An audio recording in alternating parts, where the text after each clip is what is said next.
interviews about his achievement, the new professor voiced some frustration that he had also become a standard bearer. For me, a victory from all of this would be for this to be the last headline about being the youngest ever black whatever. I mean, it's not a redundant point, it's a very important point given the dearth of black and ethnic minority people in higher education, full stop, particularly in institutions such as Cambridge and Oxford. But I think the actual more salient point is actually that this shouldn't be a headline in a couple of years' time. Concerns that Professor Arday had been guilty of plagiarism in the preparation of his doctoral thesis were raised soon after he began work at Cambridge. Earlier this month, the university announced that it had begun an investigation following new information about his academic qualifications, and he resigned soon after. In a statement, he said, "I no longer wish to feel as though I'm living under a constant spotlight, where every aspect of my life is subject to public examination and judgment."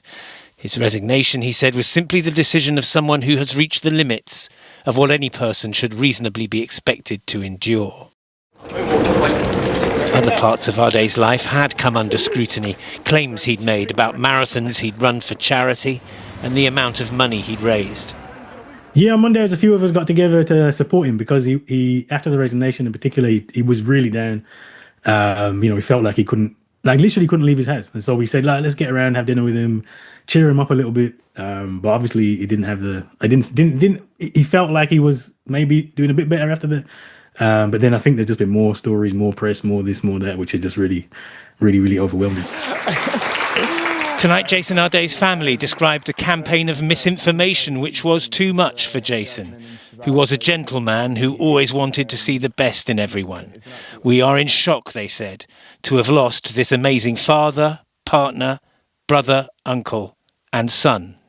I spent much of this week trying to persuade him to come with me to the cricket this evening. I rushed back from Kennington Oval when I got the news.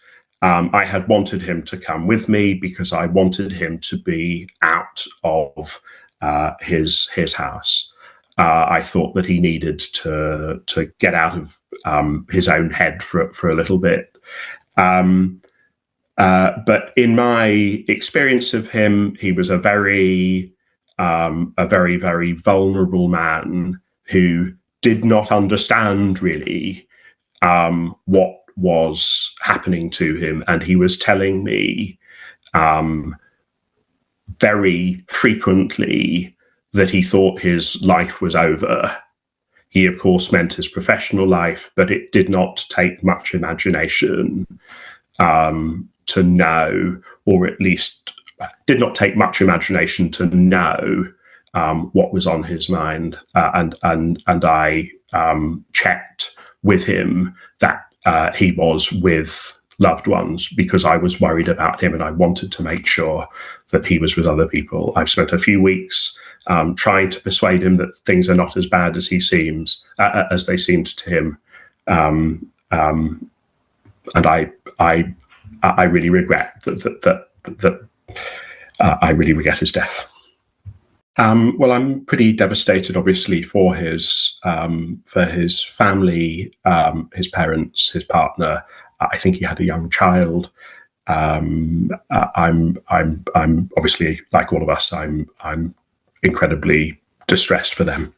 I think what's really important is that we talk about this story in two stages. Stage one is until he resigned as a professor, and stage two is after he resigned. A month ago, none of us had heard of Jason Arday. He was a figure of some obscurity out